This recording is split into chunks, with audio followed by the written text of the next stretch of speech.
guys, so today I thought I would go ahead and show you guys some brushes that I think are absolutely essential for yourselves or whether you're a makeup artist. Now, I'm only showing you guys a couple of brushes because I've really narrowed it down to what brushes really work and do what they're supposed to do and how you can multi-use them to do other things that they don't really advertise it to do. But when I show you these brushes, I don't mean have just like one of them. Of course, I have more of them if you want, especially if you're a makeup artist, but I really think these are the cream of the crop brushes, ones that really do an amazing job, because brush companies say that you need every brush possible. They have brushes that are just like the slightest bit different from another one, but knowing how to use your brushes is so important as a makeup artist and to get any normal look that you want to achieve on a daily basis with yourself. So for eye brushes and I guess eyebrow brushes, these are my cream of the crop products. One, you want to have a good eyeshadow shader brush, and I like something that's not too tiny just because then it takes longer to apply your eyeshadow with. So something that's like a medium size like that is what I like. And then a 224 by MAC. I really haven't found a dupe by any other brand that's as good, so I'm not going to be really talking about many brands in this video, but a brush that you have to get from MAC is this 224 brush. This is a really multifunctional brush. I use this to put on concealer under my eyes. I use this to highlight my cheekbones. I use this to contour my cheekbones if I want to. I use this also to blend out my eyeshadow, to put on a highlight color, for everything. Like, this is such a good brush. It really does a great job. So, love that brush. Then you need a good angled brush. This is good to put on colors onto your eyebrows and brush it in very thinly and lightly so your eyebrows don't look too dark and overwhelming and fake. Then this is also a good brush to put on eyeliner with. Then the 217 is also another amazing brush. You would think that it's similar to the 224, but it's not. It's a lot shorter and a little bit stiffer, but I like this primarily to blend eyeshadows. I prefer this to blend eyeshadows than my 224. I use that more on the face than I do on the eyes.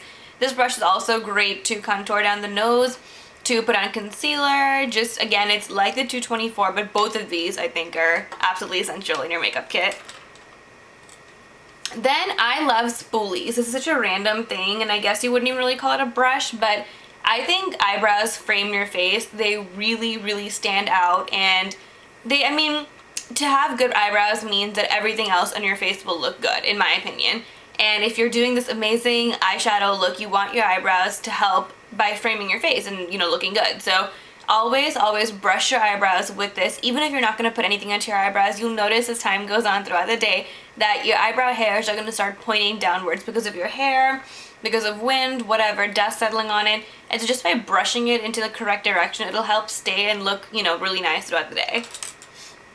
Then for face brushes, obviously one of the most important face brushes that you need is a foundation brush.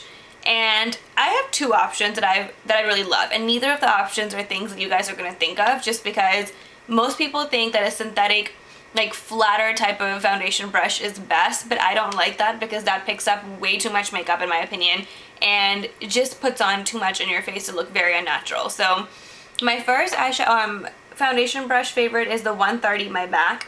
I love this. No other company has a dupe for this brush also, so this one's also only for MAC is where you can get it. And it's a dual fiber bristle brush. If you see, it's got like the white fibers that are synthetic and then the natural fibers that are black. And because of this, it picks up like a medium amount of makeup, not a ton, even though it's got synthetic bristles, and doesn't pick up very little because of the natural bristles. It does like a medium coverage, and I really like that. It gives you a super airbrush look, and I've never found a brush that's like this. This is also great if you want to apply blush. It's great for bronzer also, so I'm a huge fan of this.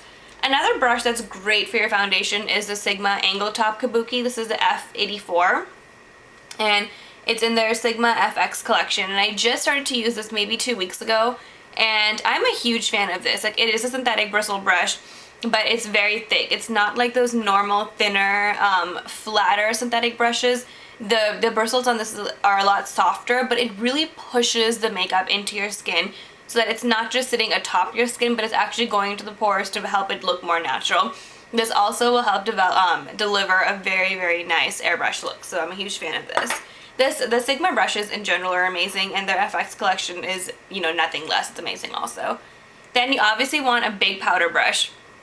This is going to be great just in general to apply powder to set your foundation, to apply powder if you get oily in the T-zone area, and everybody has to have a good powder brush because even if you are not oily at all, at some point you're going to use a powder, whether it be a bronzer or something, mostly all around your face. And you need a big brush like this where you can just get an even application all throughout your face without spending much time. The bigger the brush, obviously, the more area it's going to cover on your face, and therefore it'll take less time to apply it. So big brush, very, very essential.